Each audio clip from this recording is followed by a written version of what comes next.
Hello and welcome to another edition of Recording with Me, doing this podcast thing. I'm Spencer Brinkerhoff III, and as such, I decided to open up my own studio, SB3. So we're recording live from Studios B3. Spencer Brinkerhoff III. Today we're doing some special interviews with the Star Wars Celebration artist. And this gives me a chance to talk with some of my friends. I've known these guys for years, and also gives me a chance to promote some of their fabulous, fabulous artwork. And with that, I'm going to switch things over, and I am going to meet up here with Brian Miller. And switch, there you are. Hi, Brian. How are you? Hey, Spencer, it's great to be here. Welcome to the internet. It's my first time. It's so Yeah. new and different. Yes. Well, on the screen right now, I've got you isolated with your image, and right next to that is your artwork. By now, everyone has seen the celebration artwork has been revealed, and this piece, I don't know. I was going to say it looks new to me, like it's a different style. It's slightly different, but I think it's really maybe the colors and the way that it popped that makes it a little bit different. So in your mind, as you approach this piece, how is this one different from the pieces that you've done before? Well, the first thing, I guess, is like you said, the color scheme is noticeable right off the bat. So my previous two celebration pieces have been really black and red centric. And this year I decided to go a completely different way.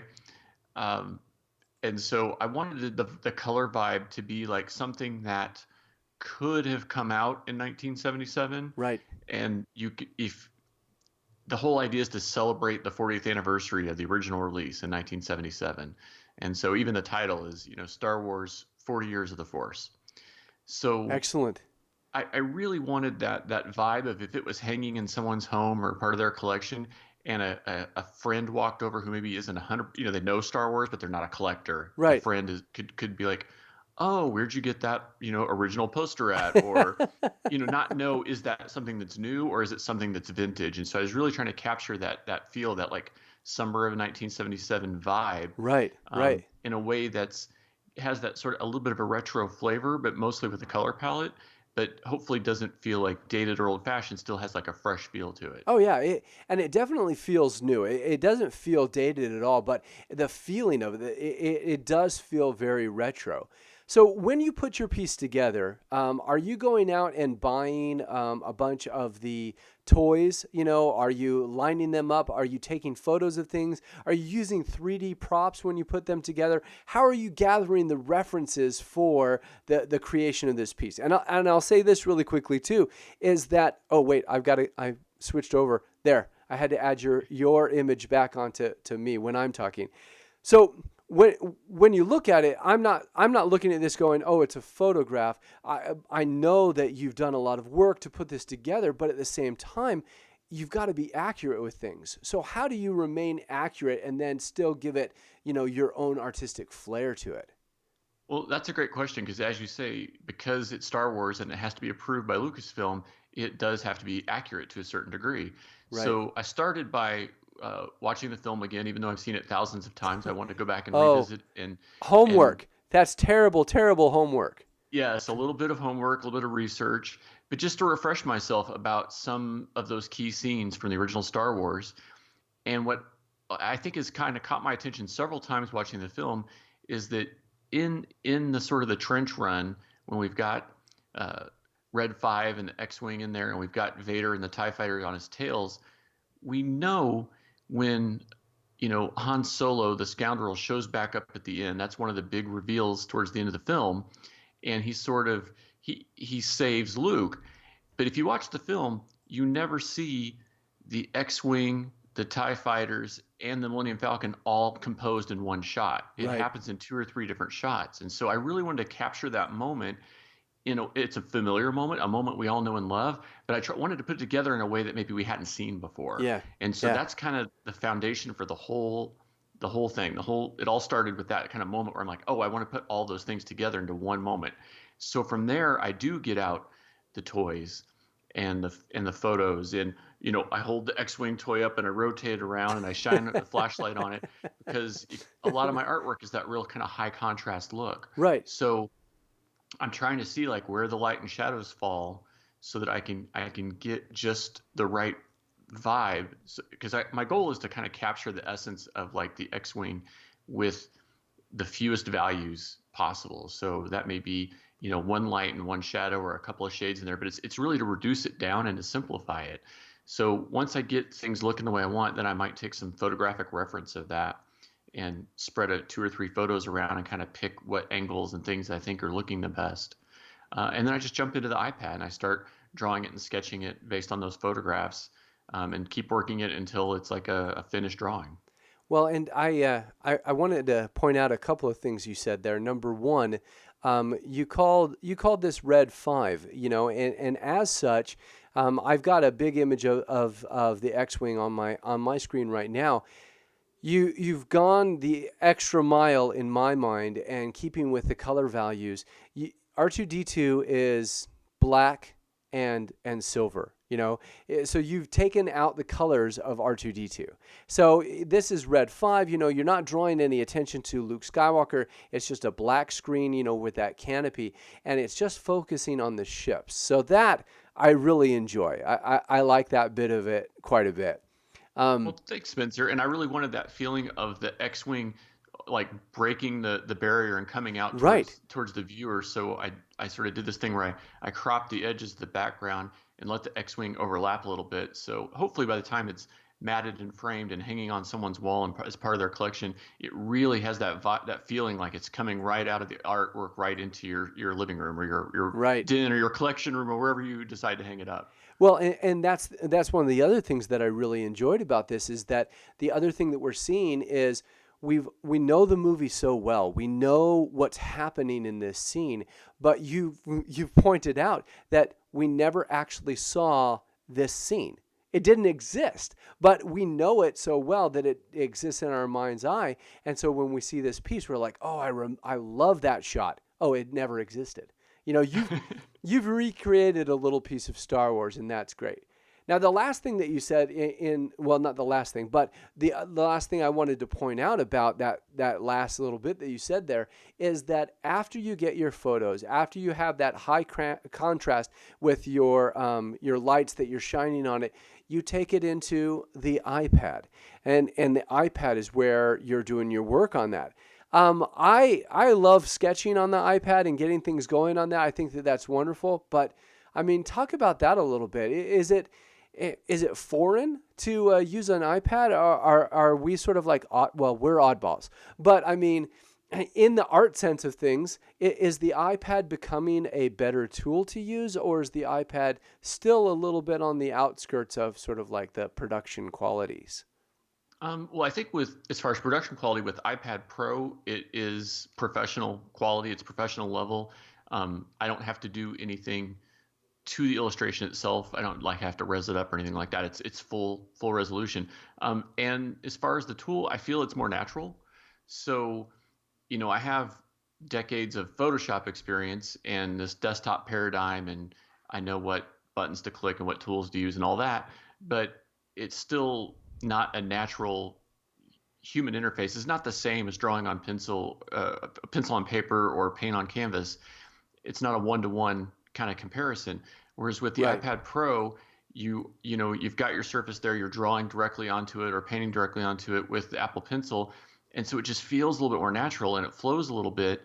And to me, it's just a little bit more of that one-on-one. If I'm drawing my sketchbook, I can go straight to my iPad and it feels the same. I'm not having to like look at a screen and have my hand on a Wacom tablet down by my lap. It's not foreign. Right. And then Right. the other thing is I can create when the mood strikes.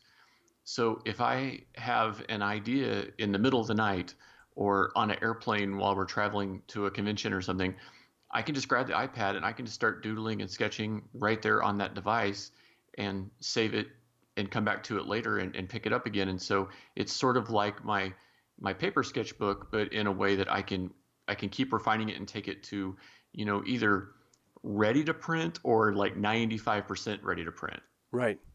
That's wonderful. So then, does that mean that on the iPad you're using an app that has enough resolution on it that you don't have to do any scaling, or are you working in vector artwork? So most of my poster art is created in an app called Adobe Illustrator Draw. And so that is a vector app, but unlike something like Illustrator, where you're controlling paths and curves and sort of the mathematical versions of vectors, with Illustrator Draw, it's you're either drawing or you're erasing. There's no Gotcha. handles, there's no pointer, it's just a drawing tool. And Right. so for me, that kind of keeps me honest in a way. I can't get in and tweak and change and things, because I Yeah. think sometimes our tools can give us too much control to where we can push something. It can still look incredible, but we can sort of push it into that uncanny valley area where it no longer feels like art. It starts to look maybe, overly worked or something like that. So I really try to Yeah. pull back and simplify things, and that tool helps me a lot with that.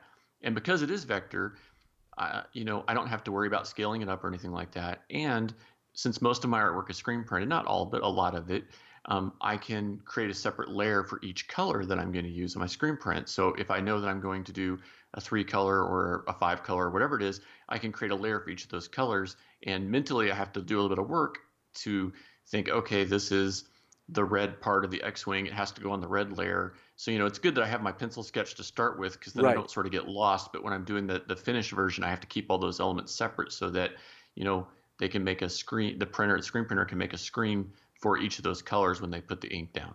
Well, and let's talk about that process a little bit too. So, for those who may be unfamiliar with the screen printing process or the different process by which the artwork is created, I think that, like for me, maybe a lot of people, they kind of think, well, it's an art print, and as such, the print means that you push a button and it just spits out, and you're all good to go.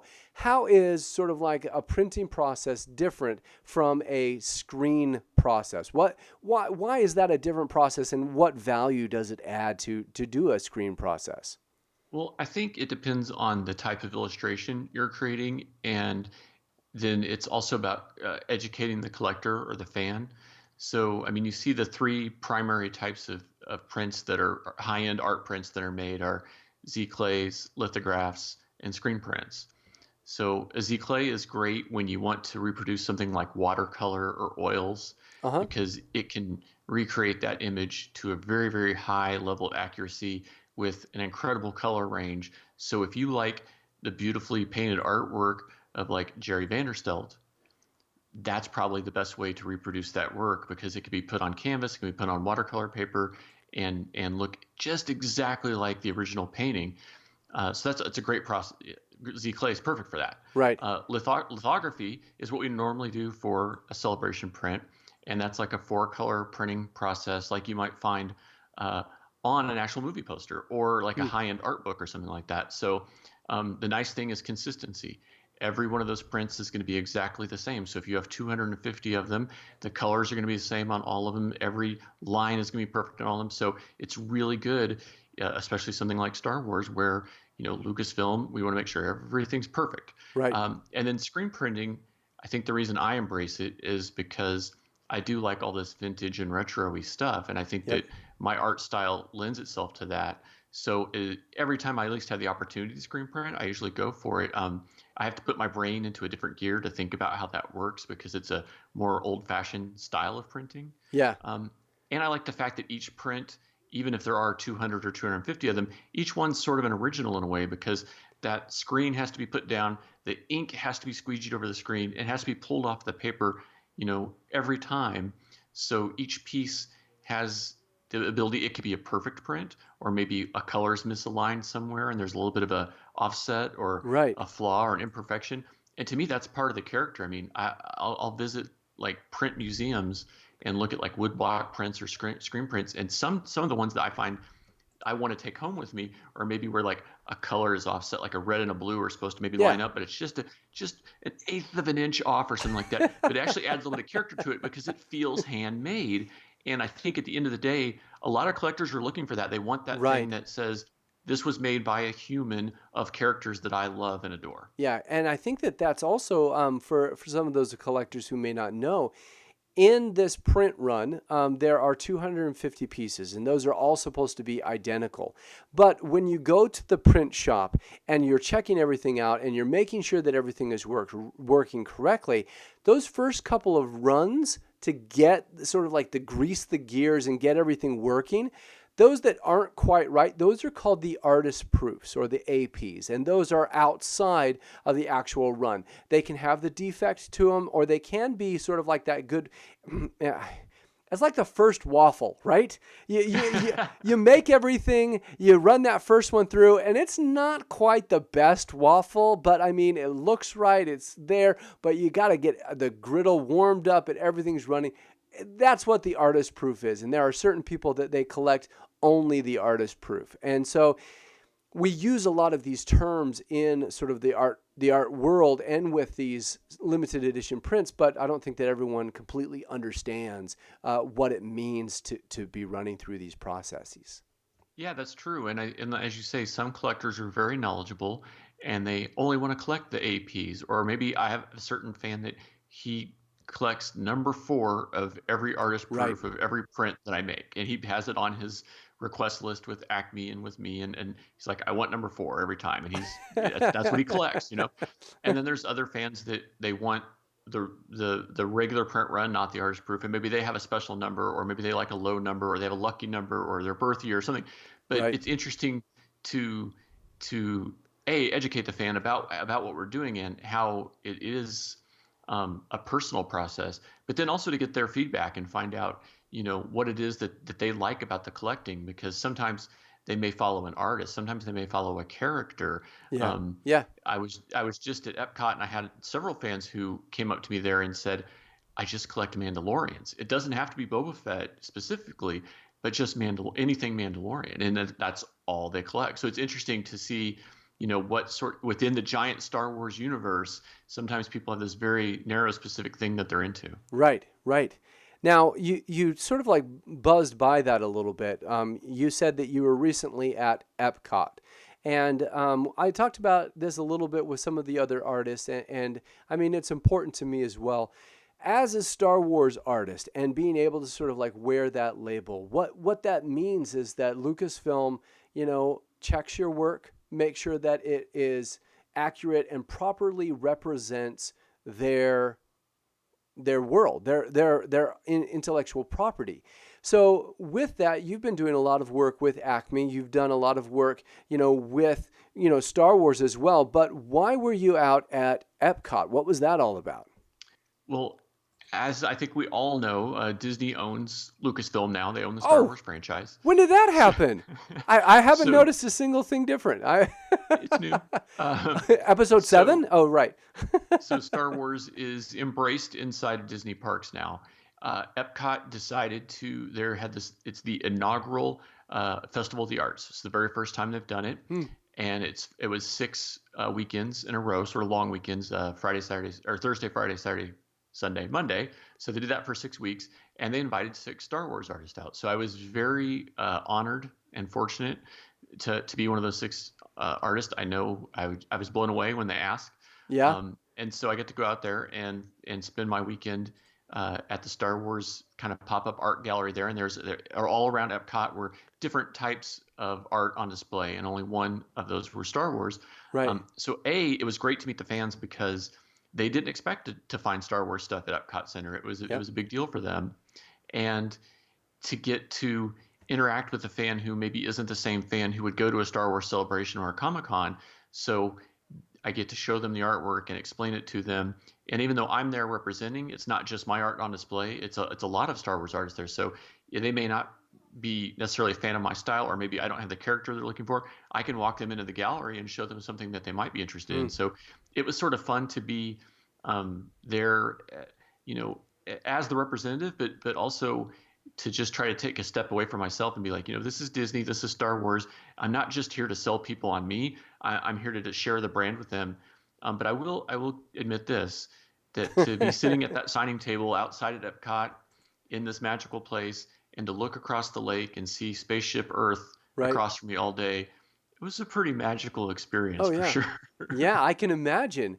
Well, and that's something else that you've hit on there is that to a certain degree, the people that are working with Lucasfilm and working with Disney sort of become almost an ambassador, and you said, listen, even though it's not, my art may have drawn you in to sort of say, what is this thing? What have you got going on? But at the same time, you get to pause and say, well, guess what? In addition to me, let's come around the corner. And I think we've got some Brian Rood stuff hanging up in here. And here's Randy Martinez. He's got a piece here as well. And this is all done through Acme Archives. And if you go back to their website, you can see more work. And as such, we are building this community of the artists that we're sort of like working and supporting together, right? And I really enjoy that aspect of it as well. When you're out at these shows and you're out like sort of like representing the Star Wars and the Disney stuff, and you sit there and you're like, oh, Epcot, did you ever imagine, that this would be you, that you're like, oh my gosh, Star Wars artist. Did you get a name badge while you were there too? Did you have like your name written in Arabic or anything like that? See if you can see this. There it is. Oh wait, now it says Death Star on it, but what is that? So it says my name, but then you have to pick a place that you hail from, and so I chose the Death Star as the place where I hailed from. And this is just happenstance. I didn't know you were going to ask that question. It was just on my desk. You know why? It's because we're all big collector nerds as well, and we love this stuff, and that's why we imagine ourselves in it, and that's how we draw it. So in that imagination, what is it like to sort of be living sort of that I'm part of Star Wars kind of a feeling? I mean, especially going to Epcot, it's a fairy tale. Or when sometimes I'll be invited to D23 or some Comic-Con or something. It's pretty amazing. And the real friendships that get made. I mean, there's fans that like flew to Epcot specifically to be there the same weekend I was there, to buy new art and say hi and all that. I'm just like, what? It blows my mind. It really blows my mind. Right. One fan brought me a cake from a bakery that she works at Disney Springs. Really? Wow. That was pretty amazing. So, and then there's, like you said, the other artists. So when we're at Celebration, to me, it's part of it is the sort of communing with the other artists and catching up with people that maybe you only see 3 or 4 times a year, and seeing what they're doing, because I'm just as inspired by their art as I am by the films and the toys and the other things that I collect. So, it's like a little boost of energy in the creative force to get to hang out and see what everyone's doing and talk to them about sort of the way they see Star Wars versus maybe the way I see it. And we all kind of have our own point of view, which is, I think, what makes the art good, is that we each bring our own point of view to it. So the way Joe Caroni sees Star Wars is slightly different than me, is slightly different than Jerry Vanderstelt, is slightly different than Randy Martinez, like you said before, or Right. Matt Bush or whoever. So that's one of the reasons I think that we can all represent Star Wars, but all be supported by the same group of fans, because we're not really in competition with each other. We either complement one another, or we're just coming at it from a different point of view. So there's just sort of something for everybody. With Star Wars, you can't not say from a different point of view, can you? Yeah, you had to put that in there as a certain point of view, right? Exactly. Now, with that, I wanted to talk about something else, and this is something that you and I had not talked about, but something that was sort of like a Facebook discussion a little bit. Is we are all, in this art sort of like environment. We really thrive off of the opportunities that we have to sort of like be with each other and talk to each other and interact with the fans. We enjoy and we love this stuff. But guess what? We're all sort of like humans as well. We're not any sort of like special people. There's not anything, we're not elevated in any certain way. And when this is all over, sometimes there's a little bit of a downer, that this post convention sort of like a doldrum, and it's such an energizing experience to be around the fans and to be with them.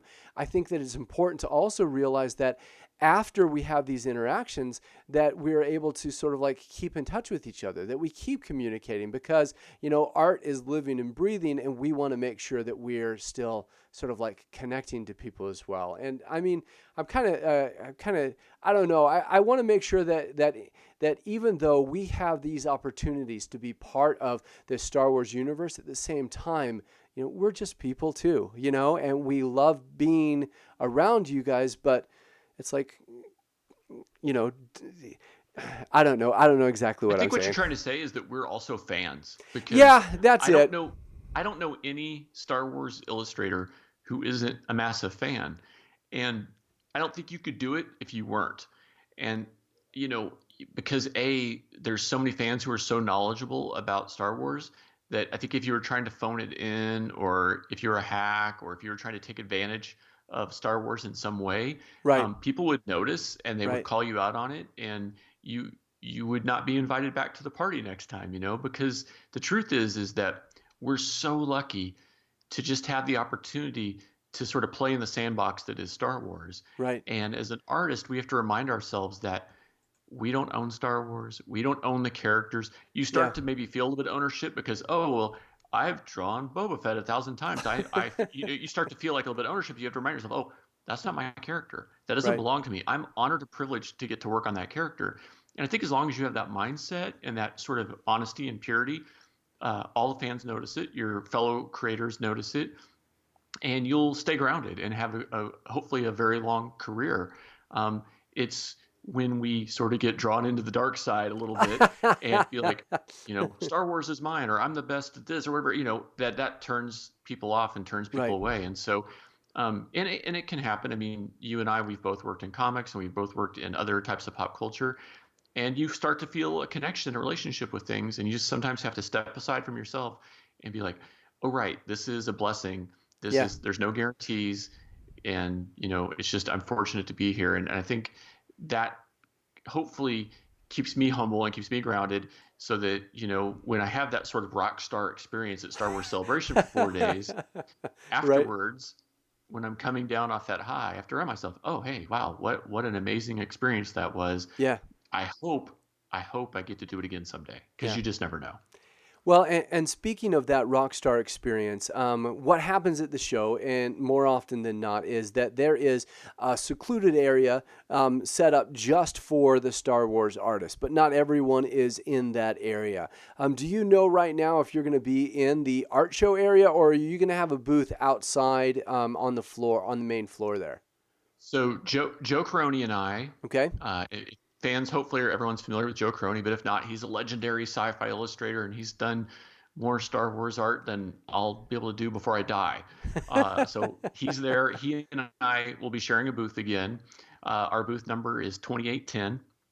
So Okay. anyone who decides to pre-order my print, 40 Years of the Force, or Joe's print, which is called I Rebel. So that'll give you a Okay. little hint about what he's doing. Right. Um, if you pre-order either one of our prints, you'll come to our booth, which is booth 2810, and pick it up directly from us. At the same time, Acme Archive and the art show area is going to have all sorts of artwork, including some of my other pieces that I won't have at our booth. So Oh, it'll okay. definitely be fun to go see them and come see us and see all the artwork that's there. Yeah. Now, I know that you've done a lot of different art pieces with Acme. Are you currently working on anything that is going to be there at Celebration that maybe isn't out yet, or something that's new that's recently out, or anything like that? I'll say I hope so. My understanding is the piece that we were waiting on approval was approved yesterday. Okay. So we should have theoretically just enough time for that to be printed and shipped. So it'll either be at Celebration or it'll be announced the week after, and I'll cry. Excellent. Excellent. But Well, fingers crossed it'll be there. that would be wonderful. And the other thing is that once this video goes live and everyone has a chance to see it and hear the interview, we expect that there's going to be some pre-orders that are happening with that as well. Do you have a web address that you want to promote to go ahead and tell people where that they can see the pre-order and grab your print, so that they don't have to hustle and bustle to get there when, right at the show opens, to get, their certain number or anything like that? Sure. Well, hopefully you can put this on the screen, but it's pretty easy anyway. It's just bit.ly/SWCO exclusive. Yeah, I'm sure that there's a way to add that to the screen. I don't know how to write it right now. I'm sure we'll do that. You And I know what? probably said it wrong, because I think it's actually bit.ly Oh, SWCO exclusive. you know what I did put on the screen though is I've got your name and at Hi-Fi Color for your Twitter information. So I'm sure that it'll be announced there as well, right? It'll be there. It'll also be, I have a separate, a special Twitter account just for the artwork. And Oh, so it'll be at Octopolis Art, but it's okay because it'll be at both. okay. All right. Brian, as we're sort of like wrapping up here, listen, I love talking to you. I have a great time spending time with you, and I'm so excited for your celebration art piece. It's absolutely amazing. Is there anything else that you want to tell people about the show, about the piece, or anything else to expect from celebration from you? Well, I'll just say that if you haven't attended Celebration, put it on your bucket list. Right. I've Spencer and I have ran into each other at plenty of Comic Cons and different kinds of conventions and events over the years. There is nothing like Star Wars Celebration.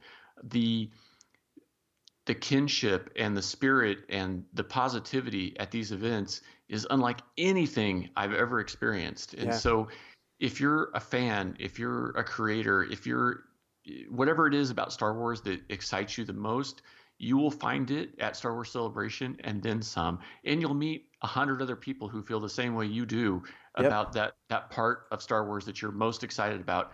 And the relationships that I've made there and the friendships that I've made with fans and other creators are just as strong a bonds as any sort of in real life friendships that I've ever had. So there's something special about it. And I Yeah. would tell anyone, whether it's Orlando or whether it's whatever they announce next, make your way to Star Wars Celebration. It is worth it. Yeah. I remember at the last celebration was at Anaheim, the last one in the States. That there in the art show area, we all sort of like gathered around and looked up at the big screen and watched sort of the presentations that was going on before the show opened. And I mean, you're absolutely right. There's a kinship here that you rarely find in other areas, and it all comes from sort of just this story, the story of the hero's journey, the quest, the people that they interact with, and the lessons that they learn. So Star Wars is wonderful. We love talking about it, and we love being able to play in it, and especially love being able to see your artwork and what you've created in it. So head out to Star Wars Celebration Orlando 2017. Brian Miller at 2810 is the booth number, and you can pick up the new art print, 40 Years of the Force. Is that what you said? That's what it is. Star Wars, 40 Years of the Force. 40 Years of the Force. Thank you for sharing a bit of your time with this today, Brian, and talking about your artwork. Wish you the best of luck at Celebration. Thank you, Spencer. It's my pleasure. And may the Force be with you. And also with you. Wait, dang it, that's a church thing. Anyway, may the Force be with you also. Good night, Brian.